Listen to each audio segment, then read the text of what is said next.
नमस्कार. आजच्या व्हिडिओमध्ये मी सगळ्यांचं स्वागत करत आहे. आज आपण बनवणार आहोत गव्हाच्या पिठाचा शिरा. त्यासाठी सगळ्यात आधी मी इथे एका भांड्यामध्ये 2 वाटी पाणी घालणार आहे.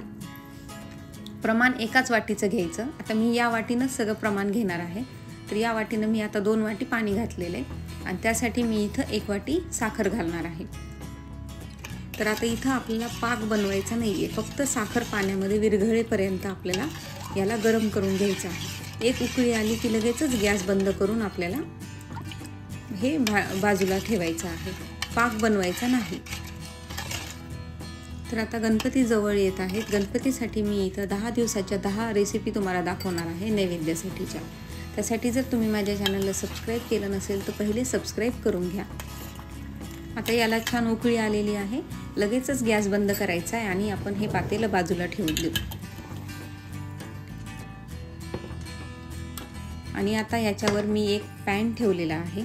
या पॅनमध्ये आपण 1 वाटी गव्हाचं पीठ घेतलेलं आहे. 1 वाटी गव्हाच्या पिठाचा शिरा 4 लोकांसाठी व्यवस्थित होऊन जातो. तर मग आता आपण हे 1 वाटी गव्हाचं पीठ घेतलेलं आहे. याला पहिले थोडंसं छान असं व्यवस्थित हलवून घ्यायचं आहे आणि नंतर त्याच्यामध्ये तूप घालून घ्यायचं आहे. सगळ्यात आधी मी इथं फक्त अर्धी वाटी तूप घातलेलं आहे. नंतर परत आपण अजून थोडंसं तूप त्याच्यामध्ये ॲड करणार आहोत. तर आता ह्याच्यात तूप घातल्यानंतर पहिले ह्याला व्यवस्थित मिक्स करून घ्यायचे आणि त्याच्यानंतर ह्याला 5 मिनिट व्यवस्थित छान आपल्याला भाजून घ्यायचं आहे. जर ते भाजलं गेलं नाही तर मग शिरा छान होणार नाही. तर ह्याला पहिले आपण छान एकदम असं व्यवस्थित आणि एकदम बारीक गॅसवर ह्याला छान भाजून घ्यायचं आहे. नाहीतर हे गव्हाचं पीठ आहे ना, हे पटकन जळून जातं. आता ह्याला इथे मस्त भाजलं गेलेलं आहे. हे आता याच्यामध्ये परत राहिलेलं तूप आपण अजून ॲड करूयात. असं सगळं मिळून मी 3/4 वाटी तूप ह्याच्यामध्ये घेतलेले, म्हणजे 1 वाटीला थोडंसं कमी फक्त तूप आपण इथं वापरलेले.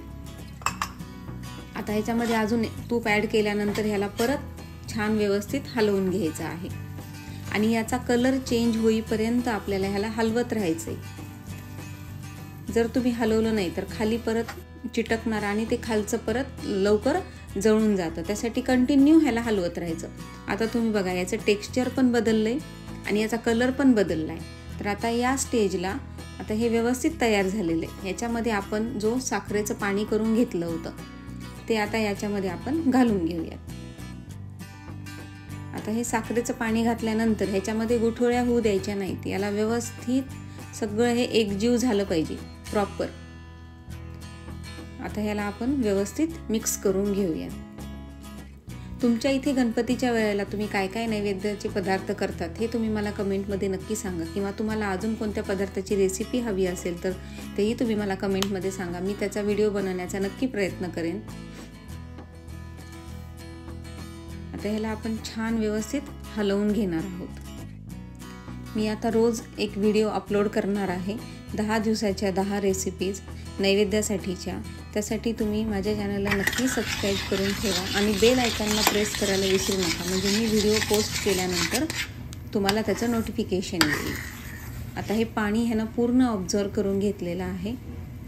आता याला छान आपण हलवून घेऊयात. हे असं टेक्स्चर आलं पाहिजे छान.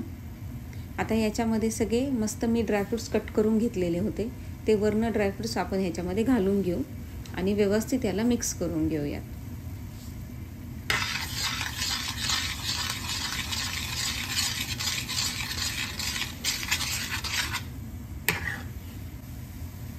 आणि थोडंसं मी इथं विलायचीची पावडर घालत आहे. तुम्हाला आवडत असेल तर घाला, नसेल नाही घातलं तरी पण चालतं. याला हा शिरा खूप छान लागतो, शिवाय खूप हेल्दी आहे. तुम्ही ही रेसिपी नक्की ट्राय करा. आता वरनं फक्त आपण 1 चमचा अजून थोडंसं तूप घालून घ्यायचं आहे याला आणि वरनं प्लेट झाकून ठेवायची, म्हणजे त्याचा इतका छान फ्लेवर येतो त्याला. थोडंसं झाकून ठेवलं की ते छान दमतं. 1-2च मिनिट ठेवायचं. आता हे आपला शिरा तयार झालेला आहे. याला मी आता एका प्लेटमध्ये काढून घेते. तुम्हाला हा व्हिडिओ कसा वाटला हे मला कमेंटमध्ये नक्की सांगा आणि ही रेसिपी नक्की ट्राय करा. भेटूयात असंच एका रेसिपीसोबत पुढच्या व्हिडिओमध्ये.